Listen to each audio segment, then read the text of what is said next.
Wow. I mean, from the beginning with that, I mean, I was back on that little platform again.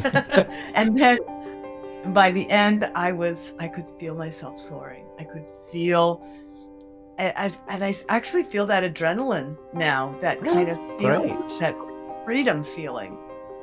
Wonderful. Yeah, Well, it was a beautiful. very evocative story. Thank you. Welcome to Stories from Under the Piano. I'm Craig Addy, your host. I'm the musician who listens to the listener. This podcast offers a glimpse into the world of Under the Piano, an immersive musical experience I've been providing for 15 years. Over 1,000 people have discovered comfort, connection, and healing through these sessions lying under my grand piano. In each podcast episode, a guest shares a personal story, and I respond with a spontaneous piano piece that evokes the emotions and mood of their story. My mission is to connect, comfort, and inspire through the universal language of music. Thank you for joining me on this journey. Let's dive in. Welcome to Stories from Under the Piano. I am delighted to have Ruth Wishengrad as my guest today. Ruth, welcome. Thank you. I'm happy to be here. I'm so glad you could come. So I'm going to let you all know a little bit about Ruth, and she can add anything else that she wants to. So Ruth Wishengrad is the founder of Upbeats Media and Get Real Videos. With over 30 years of experience in education, training, and curriculum development, she specializes in guiding entrepreneurs to create clear, concise content and engaging, impactful videos that truly connect with their audience. Is there anything else you'd like to let us know, Ruth? Oh, yes. Thank you. Yes, I do. And I also work with kids and parents to help you feel confident from the inside out using music and movement. Lovely, lovely. All right, so let's just dive right in. What is the story you're going to share with us? Okay. Well, this is a story that when I was 21 years old, I had this harrowing experience of being on an outward bound course, an outward bound course that I took. And I had to be up on a platform 60 feet high in the sky. And I had to jump off of that platform.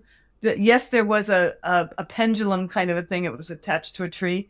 But that first 30 or 40 feet was like a free fall. And apparently from the bottom, people could see that I turned white as a ghost. And I thought I was jumping to my death. It was terrible. It was such an awful feeling. And 24 years later, I happened to be going with a friend out for lunch, and we were driving up the mountains in California, and we saw these hang gliders, and I got so intrigued and so excited to go and talk to them. And I'm a photographer too, so I wanted to take pictures and all of that. And I got to talking to this one guy, and I said, how do you ever get over that free fall feeling? That pit in your stomach when you jump, And he said, oh, that's not like this at all. Instead of when you run off the cliff, and I was like, oh, that's a great visual. When you run off the cliff, you don't fall down, you soar. The hang glider lifts you and you just soar. And I thought, wow, what a whole different feeling, experience, whatever. And he says to me, first of all, he tells me that he's the top hang glider he's on the U.S. hang gliding team, and he's like number 4 in the world. And I thought, well, that's pretty interesting. And then he says, well, I don't usually have my tandem gear with me, and because it was a Sunday afternoon, and he was just out for his own, to have fun. And he says, but I do have it with me. Would you like to, just feel what it feels like? Like, we'll put you in the harness and you'll just do that. We want, we can Photoshop it out. You can take pictures and you can just feel what it feels like. And I thought, yeah, I'd like that. So I got all strapped up into the gear and everything. And and then he and I felt really secure. And I was like, oh, what a feeling. And he starts talking to me a little bit more about it and says, well, are you interested? And I thought, it was really cool. But I was with a friend and, she was driving. And so I went over and I asked her and I said, what do you think? And she says, no. And I went, okay.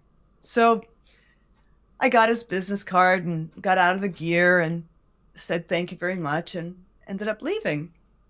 And we're driving down the road. And I said to my friend, can we stop for a minute? I'm really intrigued by this. And it just, something in me is telling me that I need to like pursue this. And she said, well, I don't want you flying off the mountain by yourself. And I said, no, it would be with him, the world champion, he knows what he's doing. He's been doing this for years and years. She whips the car around. And next thing I know, we're back in front of the cliff. And there were only 2 hang gliders left. There had been 10 when we first arrived. And within 15 minutes, I was strapped back up in the gear and off I went. And I was like, it was such an incredible feeling of freedom to actually not have that pit in my stomach and to really like feel myself soar. So Mm, that's my story. And the adrenaline in my body for the rest of the day and even the rest of the week was just absolutely incredible. mm, mm. That's wonderful. So, what I'm going to invite you to do next is to map out the emotional journey you went through in that. Okay. What would that be? What would that be? Well, I would certainly say when I was 21, that I was the fear, I mean, it was really inch by inch sitting on that platform and inch by inch having to like, I don't know what moved me. And I personally, Craig, I don't think that I actually was the one who finally let go. I feel like there was a being or something that actually helped push me Mm, because I would have done it. It was there was such that feeling of frozen and fear and like complete uh, yeah, I can't even think of the word, but you know what I'm saying. It's like yeah, that paralyzed. I yeah. could not move. um and then the fear even more, like, oh, there goes my life. And then relief that I was safe and that I could, and the pendulum swinging after a while actually was soothing and fun. But it was like, just didn't it took a while to get to that part. And I think the part that really gets me is that I feel like the body holds on to fear. And so it was really holding on to that fear for probably 24 years until I had Mm, this new experience to like rewrite that fear. So yeah, I think that's the adrenaline and the freedom and the exhilaration. And I think before that, with talking about him, is that intrigue and that like bubbling up, like, is there a better way? And is there something that could really shift this? Does it have to feel that awful way all the time? Do you know what I mean? yeah, yeah, yeah. I was curious about that part of the story. Um, that it was kind of enticing, and then you were pulling back almost, right? Yeah. Yeah. And then I had to deal with, because I was dealing with this friend who had, I it wasn't fully my decision. And so I didn't know her that well. I had just moved to California and I was just, okay. But I just knew there was something deep down that said, you need to do this, because it was almost like completing the story from 24 years Yeah. before. And then you did it. And then I did it. And the and that freedom feeling, that feeling of, because it was just, it was a release. It was a Yeah. release. Yeah. Beautiful. All right. Well, that gives me some interesting ideas for what I'm going to create at the piano. I'm not quite sure how it's going to work out, but let's see what we get. I'm excited. Thank you. And I'm just going to turn my mic down here. Okay. Audio up, down, whatever you need to do.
Sound up, sound down. I think I did it. Yeah. Yeah. Wow. That was beautiful, Craig. I mean, Oh, good. wow. I mean, from the beginning with that, I mean, I was back on that little platform again, and then by the end, I could feel myself soaring. I could feel, and actually feel that adrenaline now, that Oh, kind that's of feeling, great. that freedom feeling. Wonderful. Yeah, Well, it was a beautiful. very evocative story. Thank you. Thank you for that. Yeah, it was fun. It's funny that as I'm hearing this, it it there's like a theme in my life, and what I do with adults and with kids and all of that is all around confidence. And that that last part was that there was such a confidence feeling Mm, uh, with that, and it just felt really connected. So it beautiful. was really, really beautiful. Yeah. Well, thanks for giving me such a delicious story to play with. My pleasure. There are plenty more where that came from. Yeah. Oh, yeah. Well, I'm sure I'll have people back. Oh. So thank you. So before we finish, I want to give you an opportunity to share anything that you'd like to about your business or any passion projects you have, any upcoming opportunities you want people to know about, anything like that. Thank you. Well, I would say my passion project really is helping kids and helping kids and our inner kid feel confident from the inside out. And I do that using music and movement. Mm, So it's really so I'm a singer-songwriter, and that's why music is such you and I have connected so much around yes. music, and I just it just brings such joy, and I've just been listening to some testimonials and different things recently about self-talk songs, and Upbeats Media is the parent company, and Self-Talk Songs is the actual program that helps kids and our inner kid feel that it's okay. When you are feeling that fear, there is another voice that can come in to help Mm. self-soothe, and That's, it's that's such a wonderful thing that you're doing. When I look back at my childhood, I was actually quite fearful mm, um, a number of times, and, I wasn't I didn't have that realization about myself at the time. It's just the way it was, you know. sure, And then yeah. looking back, and stuff like what you're doing, probably would have made a difference for me, Mm. you know. I think I think we all feel that self-doubt and don't necessarily have skills and strategies of what to do with it. Mm, yeah, And that's where external stuff, your music, self-soothes uh, babies, right? Self-soothes yeah, the babies in the womb still. It's yeah, self-soothes people in all kinds of different facets with grief and everything else. And so I think music really is that kind of balancer. yeah, yeah, yeah. I think we're preaching to the choir here, aren't we? Well, that's why we get along so well, because we believe in it, we understand it, viscerally feel it, right? Yeah, yeah, Yeah. absolutely. Anything else you want to let us know about? I think that's it. Thank you so much. This was really fun, Beautiful. and I just put me in a nice bouncy place right now. Yeah, oh, that's great. And you're going to send me some links so I can put that in the show notes when I Yes, when I go live with this podcast. sounds great. Yeah. Thank you for tuning in to Stories from Under the Piano. If today's episode resonated with you, consider booking your own personal Under the Piano session. It's available both in person and online.